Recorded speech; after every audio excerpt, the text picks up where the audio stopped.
Bonsoir à tous, merci de nous rejoindre pour votre journal sur Clermont Première. Dans l'actualité de ce lundi 4 juin 2012, la défaite de l'ASM en demi-finale du top 14. Les hommes de Verne-Coteur ont été défaits hier par Toulon 12-15. Nous entendrons Morgane Parra, buteur malheureux de la fin de rencontre, et les supporters forcément déçus. L'actualité, c'est aussi cette semaine la dernière ligne droite avant les élections législatives. Gros plan ce soir sur la 3e circonscription du Puy-de-Dôme, celle de Clermont-Montagne.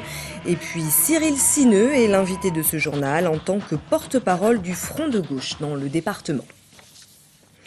L'ASM a donc perdu hier après-midi en demi-finale du top 14. Les hommes de Verne-Coteur se sont inclinés 12-15 à Toulon. Face à Toulon, le match s'est joué au stadium de Toulouse sous une pluie battante. Aucun essai n'a été marqué dans cette rencontre. Morgane Parra a inscrit les 12 points au pied. Il a également raté 2 pénalités. Les Clermontois n'ont jamais su trouver les clés d'un match qui semblait à leur portée. Ouais, on fait du jeu, on propose. Malheureusement, voilà, on ne concrétise pas ces actions. Donc ça veut dire qu'on a encore du boulot et il va falloir travailler pour que l'année prochaine, ce genre d'action, on arrive à les concrétiser et à marquer sur nos temps forts qui est le plus important. Du côté des supporters, la déception a bien sûr été immense hier de voir leur équipe perdre face à Toulon. 10 000 jaunes et bleus avaient fait le déplacement en terre toulousaine, par voiture ou encore par bus. Et c'est le cœur bien lourd qu'ils ont vu leur équipe échouer aux portes de la finale. Le reportage avec les supporters clermontois à Toulouse de Philippe Robert.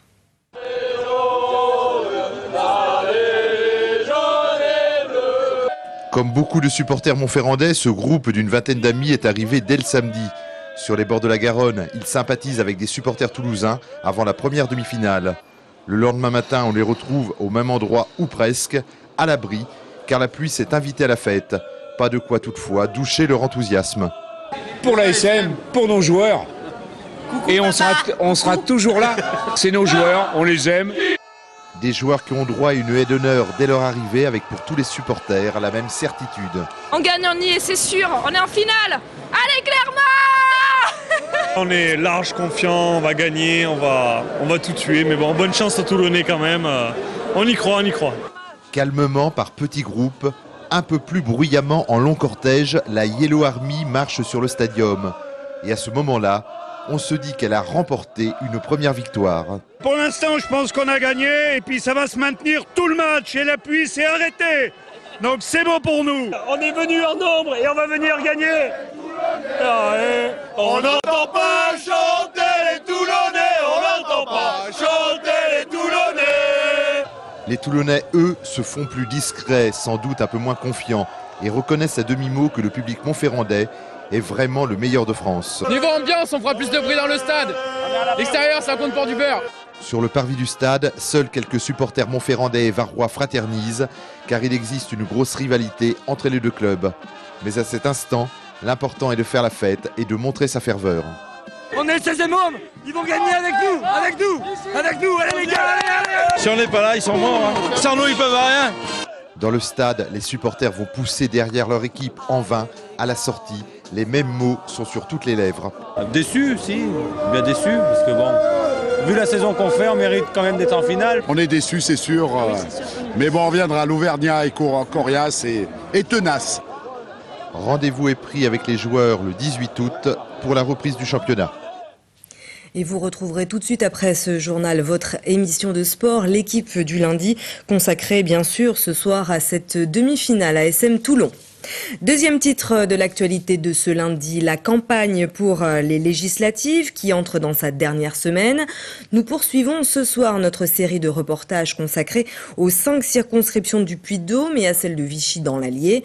Ce soir, gros plan sur la 3e circonscription puy-de-dômoise, celle de Clermont-Montagne.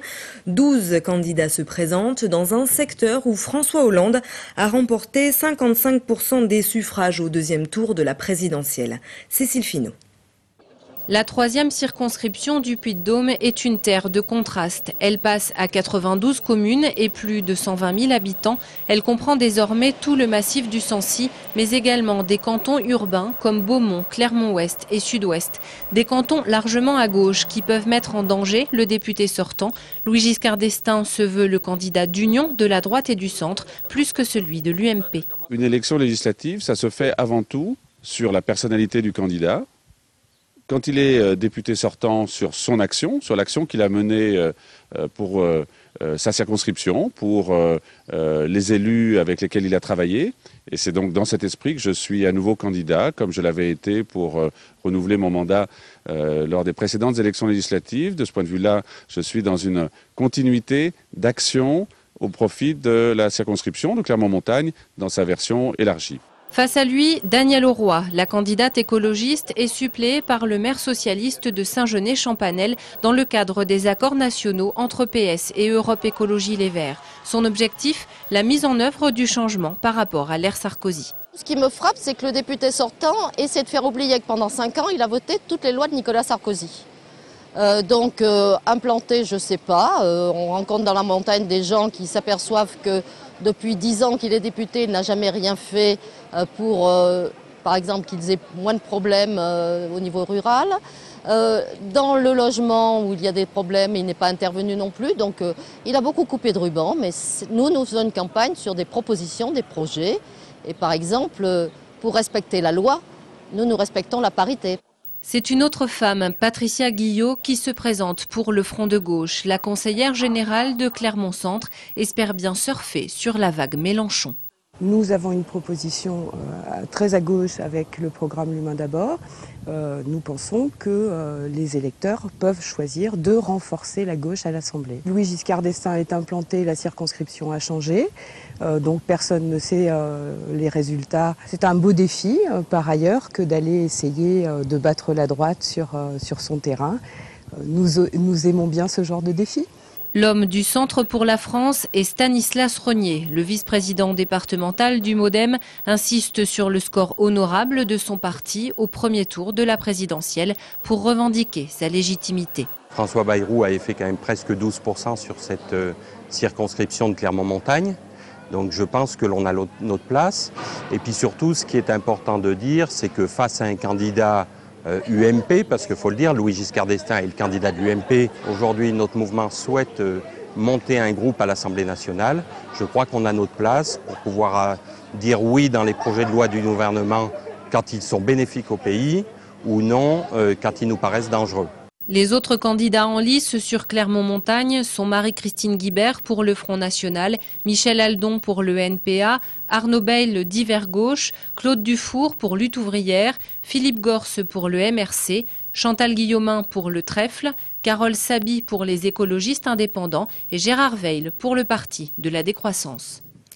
Et nous recevons Cyril Sineux ce soir dans le cadre de la campagne pour les législatives. Bonsoir. Bonsoir. Et merci d'avoir répondu à notre invitation. Alors vous êtes vous-même candidat sur la première circonscription du Puy-de-Dôme, mais vous êtes ici notre invité en tant que porte-parole du Front de gauche dans notre département. Alors on l'entendait tout de suite dans le sujet, surfer sur la vague Mélenchon.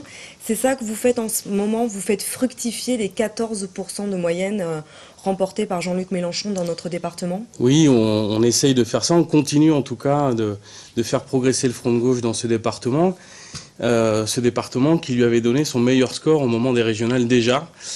Donc nous continuons à faire progresser les idées du Front de gauche que nous avons regroupées dans un programme que nous avons intitulé L'Humain d'abord et qui donne bien le sens de nos valeurs. Alors, dans un récent meeting, André Chassaigne a déclaré que ce que les électeurs attendent de nous, c'est de l'utilité, mais en s'enfermant dans une forme de radicalité, on ne convaincra pas.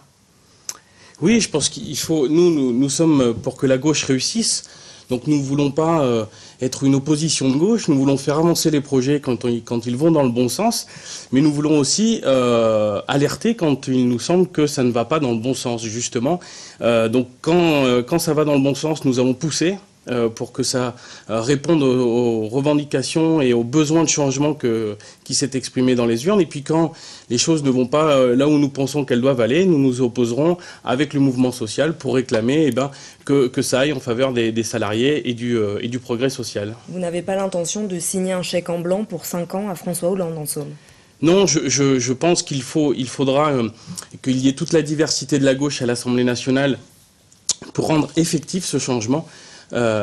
Mais ça nécessite de prendre des mesures fortes, des mesures radicales, en rupture avec ce qui s'est passé depuis 10 ans sur la question de la finance, sur la question du partage des richesses, sur la question de la construction européenne. Je pense que nous portons des valeurs et des mesures qui peuvent permettre à la gauche de réussir. Les quelques coups de pouce, comme on les intitule sobrement, déclarés par François Hollande ces dernières semaines, pour vous, ça n'est pas suffisant? Sur la question du SMIC, par exemple, c'est pas un coup de pouce qu'il faut, c'est un vrai coup de main. Il faut aller bien plus loin que ce petit coup de pouce. Nous revendiquons le SMIC à 1 700 € pour 2 raisons. D'abord parce que c'est une mesure juste. Aujourd'hui, il y a des gens qui vivent avec moins de 1 100 € par mois. C'est extrêmement difficile. Donc c'est une mesure juste de répondre à ça. Et puis c'est une mesure qui vise à nous sortir de la crise dans laquelle nous sommes, parce que ça relancerait l'activité. L'augmentation des salaires permettrait de relancer l'activité, de recréer des emplois et de nous sortir de la spirale de l'austérité, de la récession, de l'austérité et de la récession, comme ce que nous voyons en Grèce et ce qui va arriver bientôt en Espagne si nous ne changeons rien. Quels moyens a le Front de gauche, au fond, pour influer le gouvernement? C'est nettement d'avoir des députés? Bien sûr, ça va être les moyens que nous allons avoir. C'est les électrices et les électeurs qui vont le décider, en mettant le Front de gauche le plus haut possible et en envoyant à l'Assemblée nationale le plus de députés possible, notamment dans ce département, avec André Chassaigne, mais avec de nouvelles et de nouveaux députés du Front de gauche pour représenter le Puy-de-Dôme. Vous pensez que le Front de gauche peut avoir plus qu'un député quand on considère qu'André Chassaigne devrait être réélu? Je pense qu'il y a des circonscriptions où tout est possible, oui. Lesquelles, par exemple? Par exemple, la 2e circonscription avec Pascal Estier, cela peut être le prochain député de cette circonscription. Nous parlions d'André Chassaigne. Est-ce que vous pensez qu'il pourrait être, par exemple, élu président du groupe Front de gauche à l'Assemblée, voire même être ministre? D'abord, je trouve que ces questions sont la reconnaissance d'un travail que fait André. Moi, je pense que ça serait un très bon président de groupe, parce que c'est dans sa nature même de travailler collectivement. Et quant à une participation éventuelle au gouvernement, les communistes décideront souverainement au lendemain des élections législatives de savoir si nous allons ou pas au gouvernement. Mais comme le dit André, ce qui est important, c'est pas de savoir ce que nous allons faire au gouvernement, mais savoir ce que nous allons faire de ce gouvernement. Et c'est bien pour ça qu'il faut que le Front de gauche soit très renforcé de ces élections pour pousser le plus possible dans le sens du progrès social. Merci Cyril Sineux d'avoir répondu à notre invitation. Et on poursuit et on termine cette page législative avec l'initiative de l'Association des paralysés de France. Il y a quelques jours, l'APF a interpellé les candidats puy-de-dômois sur le thème de l'accessibilité des personnes handicapées. L'association a organisé un circuit en fauteuil roulant au Jardin Lecoq avec des surfaces différentes comme l'herbe, le gravier, le goudron, des surfaces représentatives, des obstacles que rencontrent les personnes en situation de handicap. À noter que la ville de Clermont a gagné près de 2 points en un an au baromètre de l'accessibilité mis au point par l'APF. C'est la fin de ce journal. Merci de l'avoir suivi. Dans un instant, vous retrouvez la météo.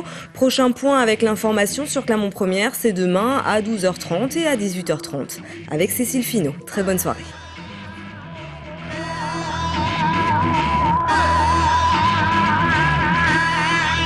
Toute l'actu locale est aussi en ligne. Retrouvez votre JT sur clermontpremière.com.